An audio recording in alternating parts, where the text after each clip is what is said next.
Hello, Syngap land. My name is Michael Graglia, and today is Tuesday, May 9th. This is episode 104 of Syngap 10, your 10-minute weekly briefing on everything you need to know about Syngap 1.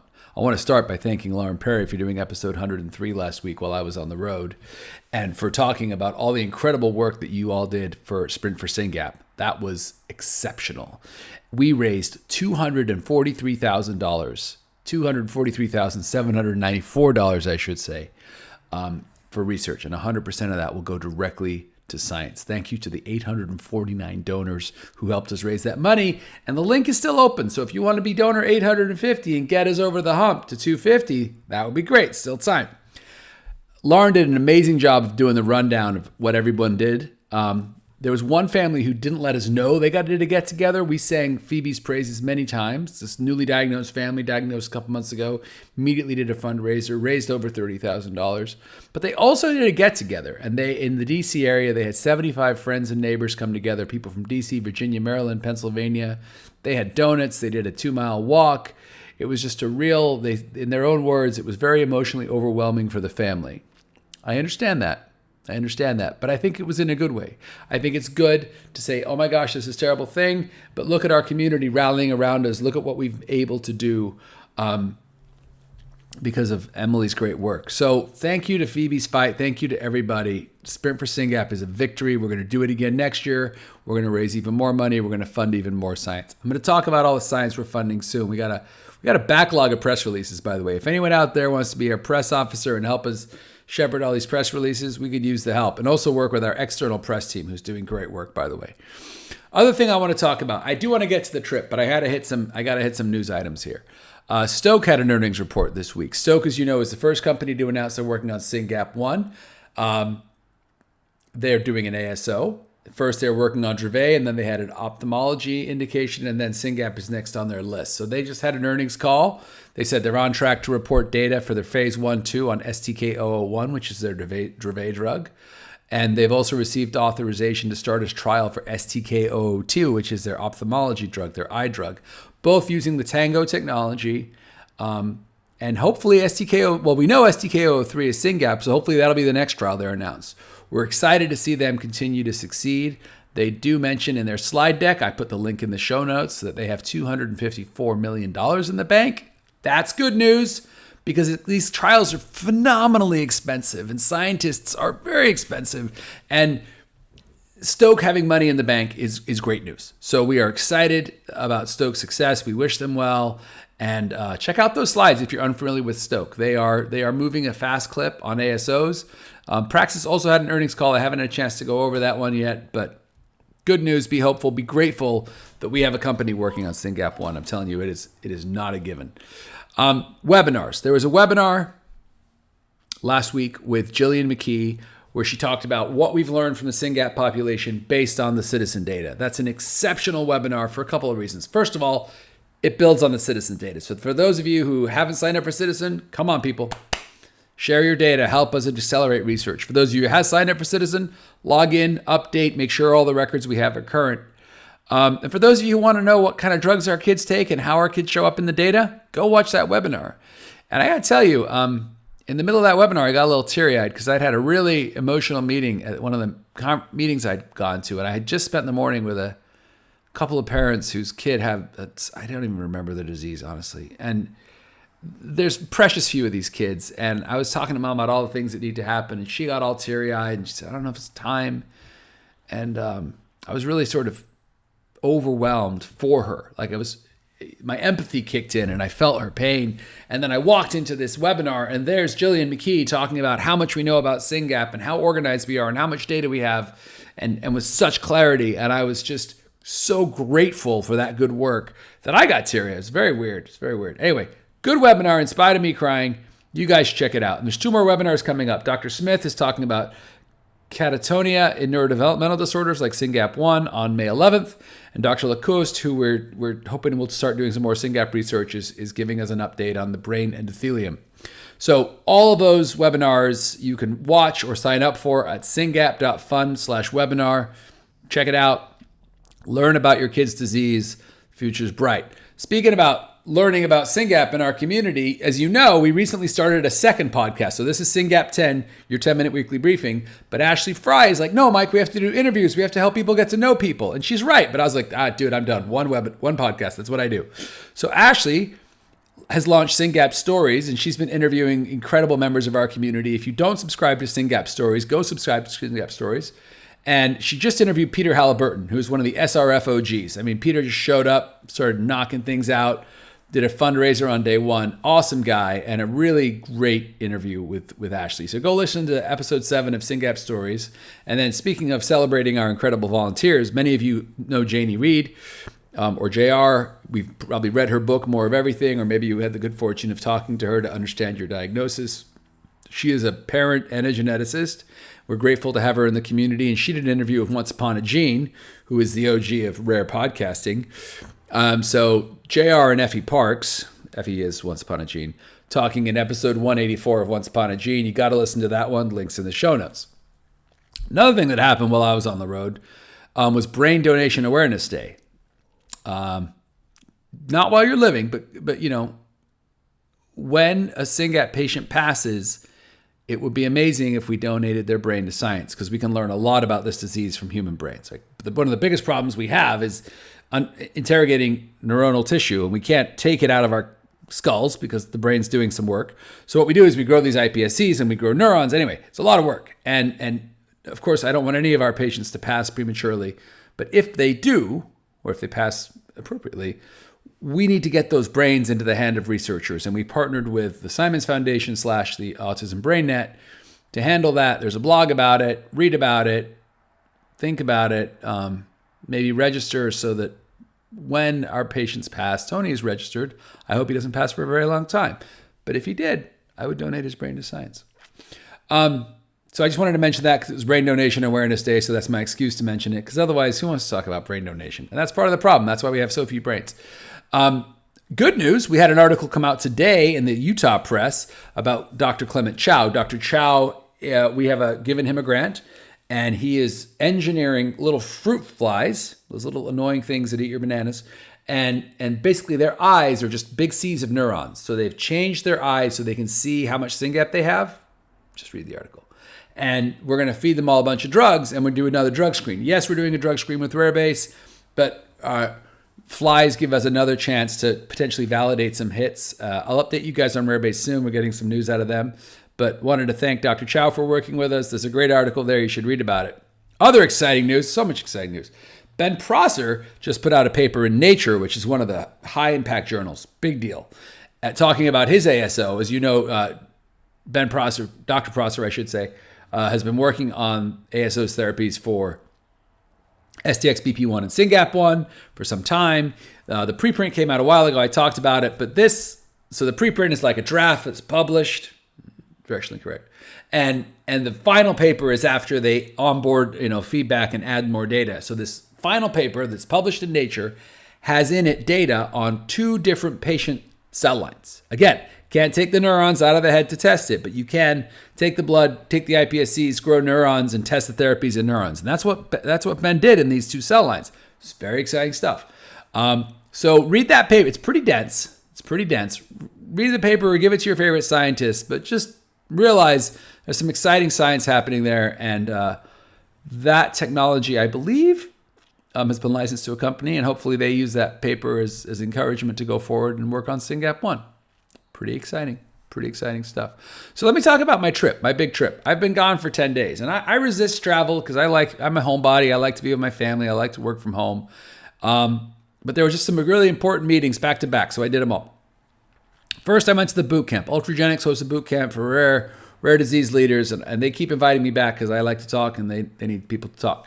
So had a great meeting. Really enjoyed talking to Yael, who is the director of it, and just sort of one of the strong leaders in our community, and also others. And Allison Burnett was there from FAST, and it was interesting. I was like, guys, aren't there a lot of companies right now? And we talked a lot about the market and how the biotech industry is suffering and suffering for capital, and it's not as easy as it was a couple years ago to get people interested in working on new monogenic diseases. So in a sense, we got lucky that people started saying, okay, let's put Syngap on the list back when they had money. And now Syngap's on the list. We're kind of in the pipe. But it's harder today to get people to do that. So that's kind of an interesting thought, something to be grateful for. And also how precious and important these partnerships are, which is why we work so hard on them. See above with Stoke, right? $250 million in the bank. Thank goodness. Let's hope some of that money gets invested against Syngap 1. So that's super exciting. And just so enjoy connecting with people. That was good. Good meeting. And then on Sunday night, I red-eyed to Philadelphia, which I'm definitely too old to do. And I landed in Philadelphia where I met Sydney. So Sydney is Emmett's mom. She lives in Pittsburgh. She helps with the Pennsylvania relationship. And Yulia, who is another mom who's a scientist who wanted to be a part of these meetings. So the three of us, and that's great because, 6 eyes, 3 brains, all there paying attention. That's what's good for our community. And we met with the CHOP Pen team. So as you know from previous podcasts, CHOP Pen has a huge, huge gift to work on therapies for Syngap and STX. And this was a day of meetings for SRF and the STX-BP1 Foundation to learn about what's going on. So we spent the morning with the scientists, with Ben and Mike Boland and Liz Heller and their labs to learn about what's going on. Very exciting stuff. They're going to be working on ASOs, on gene therapy, on drug repurposing, all of it. And then in the afternoon, we met with Ingo Helbig, who is the chief child neurologist over there, and then Jillian McGee, who did that webinar I mentioned, who will be focusing on Syngap 1, and another neurologist who will be focusing on STX-BP1. Anyway, met the whole clinical team, physical therapists, speech therapists, other therapists, I can't even keep track of it all, and learned about the natural history study they're going to do. And I'm going to talk about that natural history study in episode 105. And the takeaway for you there is you should do that natural history study. We've been tweeting about it, but I'm going to talk all about it in episode 105 and really break down why we absolutely categorically need to all be a part of that natural history study. It's a huge opportunity for our community. So that was Monday. Monday night, big dinner with the team, tweeted out a cool picture. Tuesday morning, get up. There was a rare drug development symposium, also in Philadelphia, which is why we had the other meeting there. Tuesday, Wednesday. And that was great because there was a lot of rare leaders there, hosted by Global Genes, which is led by Charlene, and just a great meeting. Learned a lot. Yulia stuck around for that, and that was good on a few levels. I think things are about to get complicated, guys. The world's about to get really, really interesting. I'm not going to elaborate because anyway, there's a lot going on in drug development. So here's my drug development name tag. That was fun. I'm wearing my name tags because it's kind of a meeting themed podcast. And then I got on a plane on Wednesday night. Guess what? There's one flight from Philly to Memphis. Who knew? And I went to Memphis. And that's because St. Jude is there. And St. Jude has historically done pediatric cancer. Really cool institution. Really cool story. It was very intentionally put there in Memphis. There was a whole racial integration / equity aspect to St. Jude that I'd never really understood, but I think it was super cool. And anyway, so I said goodbye to Yulia, who was at the RDDS with me and just absorbing and learning this space a little bit, and then flew to St. Jude where I had dinner with Kevin and Ashley Fry of Syngap Stories, who live nearby. And Kevin joined me at that meeting because Kevin's kind of our St. Jude relationship manager, like Sydney is our Penn relationship manager.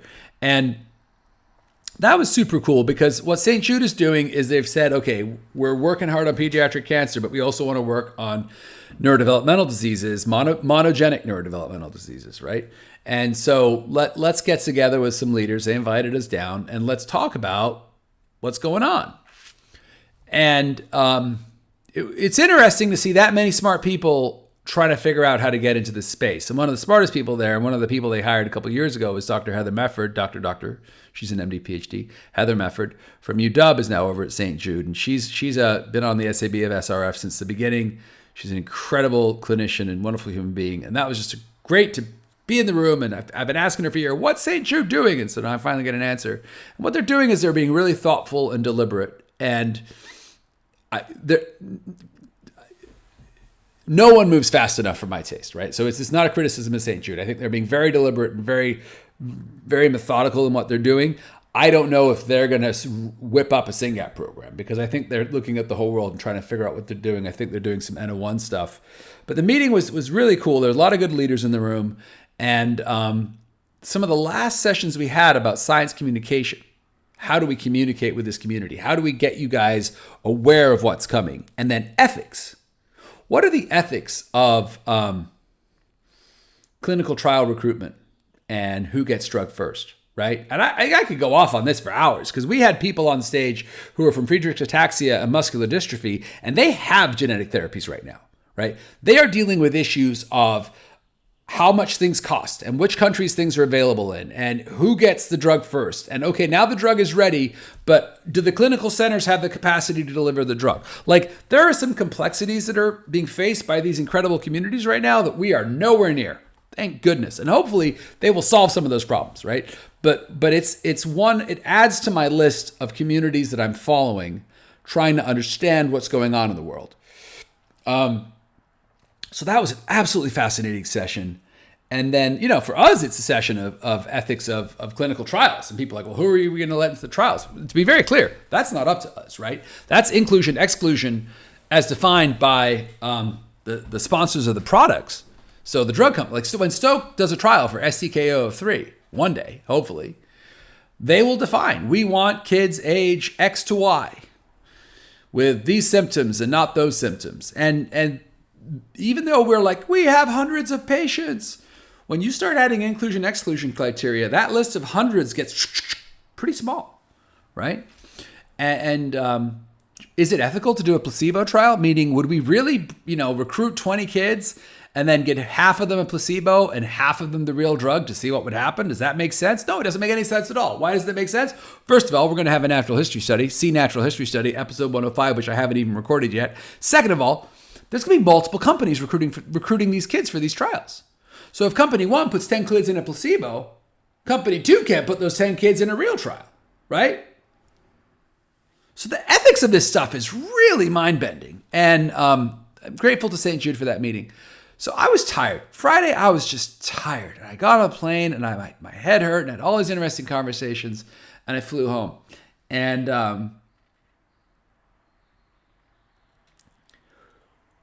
part of the reason these meetings are amazing is you see old friends, people who've become old friends, right? And I remember when I went to my first rare disease meeting, which was Global Genes in San Diego, I met a couple of people who were really fun. They were Vanessa and Isa.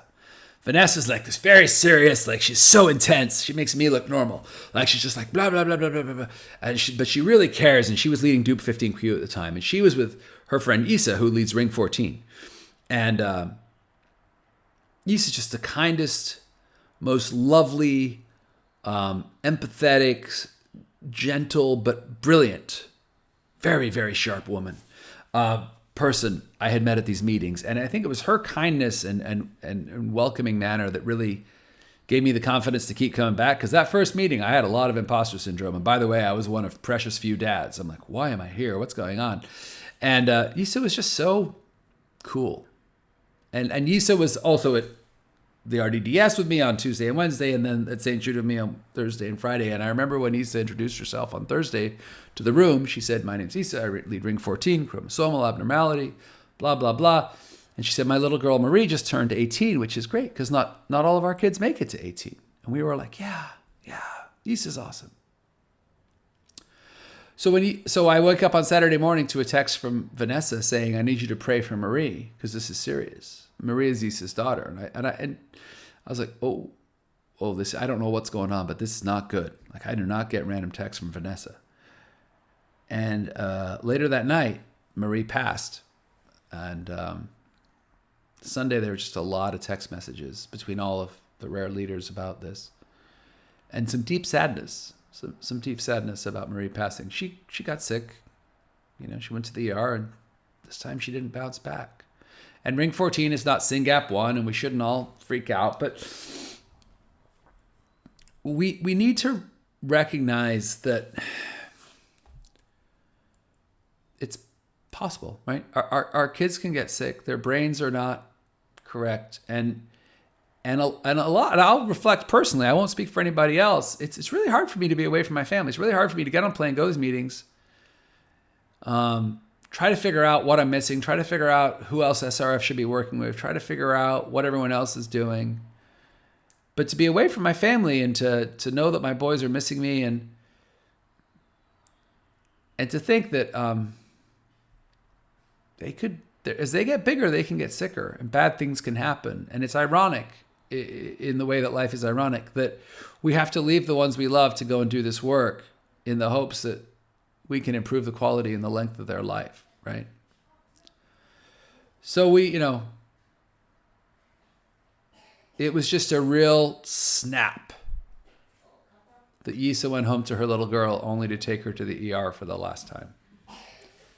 And so much love for Yisa. And I think I was texting with another rare leader today, and I was like, this one's just so heartbreaking for me, and for all of us. And she just wrote back, she's like, yeah, of course it is, because we all love Yisa so much.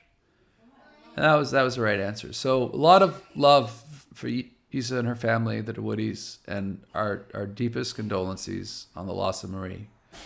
And a strong reminder that this work is important.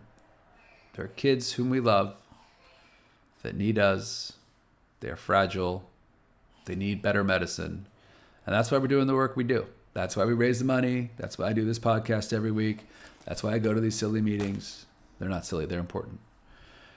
Because I'm trying to figure out how to help Tony as fast as possible. And you should be thinking, I assume you're thinking the same thing because you're listening to this. So in episode 105, I'm going to explain to you why you all need to go to the natural history study. And then after that, I'm going to try to do a podcast updating you on all the science. I think that's the Syngapian screaming in the background. Thanks for listening. Please keep the DeWoody family in your prayers. And please plan on doing the natural history study at CHOP. More on that soon. Take care.